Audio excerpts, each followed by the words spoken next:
Magandang hapon sa inyong lahat. Ngayong araw ay tatalakayin natin ang ika-17 aralin, ang Estratehiya 9, Halina't Isa Tao.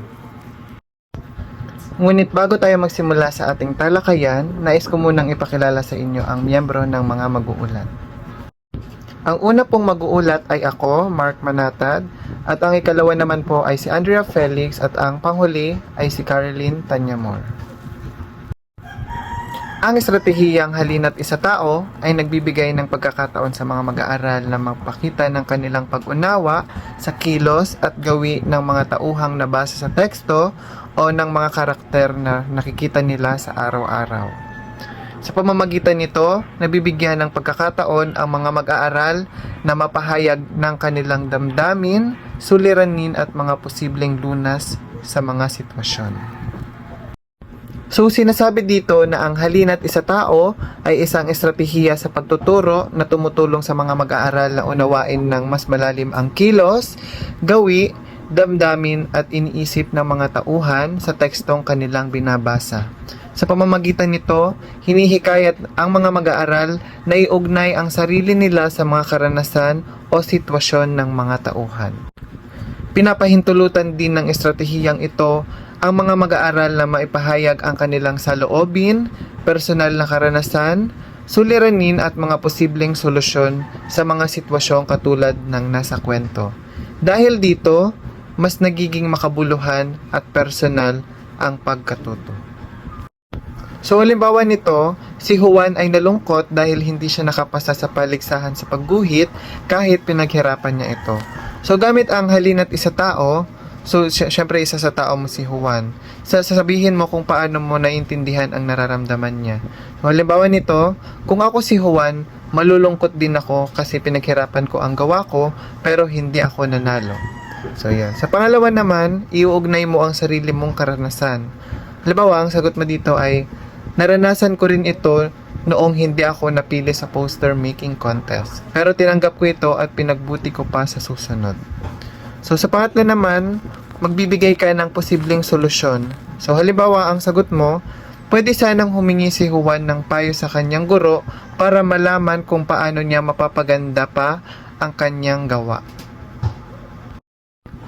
Sa estratehiyang ito, kailangan ng pangunahing tauhan or major character, katulong na tauhan or minor character, tagapagmasid or observer, at tagasuri or analysis. Dito sa pangunahing tauhan or major character, ito ang sentro ng kwento.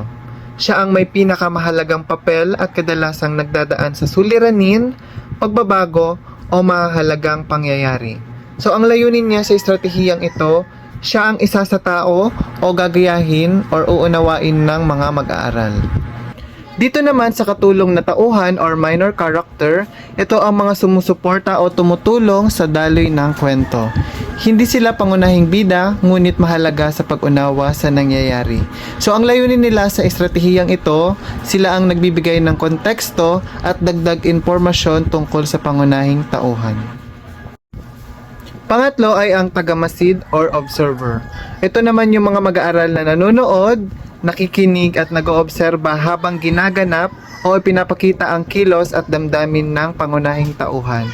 So ang layunin naman nila ay ito yung tiyaking wasto ang pagpapakita ng karakter at sitwasyon. So sa ikaapat naman, ito yung tagasuri or analysis. So ito yung mga mag-aaral na nagpapaliwanag kung bakit ganoon ang kilos, reaksyon at damdamin ng tauhan. So ang layunin nila, sila yung nagbibigay ng mas malalim na pagsusuri or interpretasyon sa sitwasyon. So para masigit niyo pang maunawaan ng aking ipinaliwanag, magbibigay ako ng halimbawang kwento. So si Ana ay umiiyak dahil hindi siya napili sa patimpalak sa sayaw, kahit araw-araw siyang nag-practice. So yung mga papel ng mga tauhan, sa paunahing tauhan ay si Ana. Siya yung may problema at sentro ng sitwasyon. So ang mag-aaral, ipapakita niya kung paano umiiyak at nalulungkot si Ana. So dito naman sa katulong na tauhan, ito yung kaibigan ni Ana. So halimbawa na lang si Sarah. So pwede niyang sabihin, Ana, okay lang yan, may susunod pa. So yung mag-aaral na yun, siya naman yung magbibigay ng reaksyon na tumutulong sa kwento. At sa tagapamasid naman or observer, Papanoorin niya kung tama ang pag-arte o pagbigay ng emosyon. Titingnan niya rin kung tugma sa kwento ang kilos at salita. At sa panghuli naman ang tagasuri or analysis. So magpapaliwanag ang mag-aaral na nalulungkot si Ana dahil inaasahan niya na mananalo siya. Maaari niyang gamitin ang karanasang ito para pagbutihin pa ang sayaw niya. Ngayon ay dumako naman tayo sa batayang teoretiko. Batayang teoretiko. Sa konteksto ng pagtuturo, nabibigyan ng pagkakataon ang mga mag-aaral na gumanap ng iba't ibang papel. Maaaring pangunahing tauhan, pantulong na tauhan, tagamasid, o tagasuri. So dahil dito, mas napapalawak ng guro ang saklaw ng paglinang ng kritikal na pag-iisip sa mga mag-aaral. Mahalaga ang estratehiyang ito dahil ito ay nakabatay sa teoryang constructivism, kung saan ang mga mag-aaral ay natututo sa pamamagitan ng aktibong paglahok at pagbuo ng sariling kaalaman. So sa ganitong paraan, mas naipalalawak ng guro ang pag-unawa ng mga mag-aaral, lalo na sa aspetong pagsusuri, pag-iisip ng kritikal, pag-unawa sa emosyon at motibasyon ng mga tauhan. So ang pagganap ng mga tungkuling ito ay tumutulong upang mas maging malalim ang pag-unawa sa teksto, mahubog ang kritikal ng pag-iisip at mapaunlad ang komunikasyon at kolaborasyon. Ang estratehiyang ito ay nakabatay sa mga paniniwala ni Chesler at Fox noong 1966 na ang estratehiyang pagsasatao ay isang mabisang teknik at kapakipakinabang sa maraming guro sa pagpapadaloy ng mga gawaing pangklase upang matamo ang mga tunguhing pangpag-aral. So tama nga naman class, kasi ang batayang teoretiko ay isang pangunahing konsepto o prinsipyo na nagsisilbing pundasyon sa isang paksa o larangan. Ito ang pangunahing ideya na naglalarawan ng pangunahing katotohanan, prinsipyo o paniniwala na ginagamit bilang gabay sa mas malalim na pag-aaral o pagtuturo. Halimbawa, sa pag-aaral ng kasaysayan, ang batayang teoretiko ay maaaring ang paniniwala na ang kasaysayan ay naglalarawan ng mga karanasan at pagbabago sa lipunan. Ito ang nagsisilbing gabay sa mga mananaliksik sa pag-aaral ng nakaraan ng Pilipinas. Paano gagamitin ang estratehiya? Una, ang tekstong naratibo o ang kwentong bayan, pabula, alamat at iba pa ay maaaring gagawin ng guro ang estratehiyang masining na nagkikwento o masining na pagbabasa habang ang mga mag-aaral ay tahimik na sumusunod sa binabasa. Ang teksto ay isang paglalarawan ng naratibo o kwento na naglalaman ng mga detalye tulad ng kwentong bayan, pabula at alamat. Ito ay isang paraan ng pagpapahayag na gumagamit ng mga salita upang magkwento at paghatid ng mga aral o impormasyon sa pagbabasa. Sa madaling salita, ito ay isang paraan upang maipaliwanag ang isang kwento o pangyayari sa isang malinaw at masining na paraan. Ikalawa, pagkatapos hatiin ang klase sa 5 pangkat, ang pangunahing tauhan, 2 katulong na tauhan, isang tagamasid at isang tagasuri. Ibig sabihin nito ay kailangang hatiin ang klase sa 5 grupo. Bawat grupo ay may kanya-kanyang papel. Isang pangunahing tauhan, 2 katulong na tauhan, isang tagamasid at isang tagasuri. Ang pangunahing tauhan ang bida sa kwento. Ang katulong na tauhan ang sumusuporta sa bida. Ang tagamasid ang nagmamasid sa mga pangyayari at ang tagasuri ay ang nagbibigay ng konklusyon o aral sa kwento. Ikatlo, sa metacard, ihahanda ng guro ang sitwasyong isa sa taon ng mga mag-aaral. Ito ay hango sa tagpo, sa nabasang naratibo o mga kaugnay na sitwasyon ng mga tagpo. So sa metacard, ihahanda ng guro ang mga sitwasyong isa sa tao ng mga mag-aaral. Ang mga sitwasyong ito ay hango sa mga tagpo, sa nabasang naratibo o mga sitwasyong kaugnay ng mga tagpo. Ito ay para mas maintindihan ng mga mag-aaral ang kwento sa pamamagitan ng pag-arte o pagganap ng mga karakter. 4. Bigyan ng 5 hanggang 10 minutong paghahanda.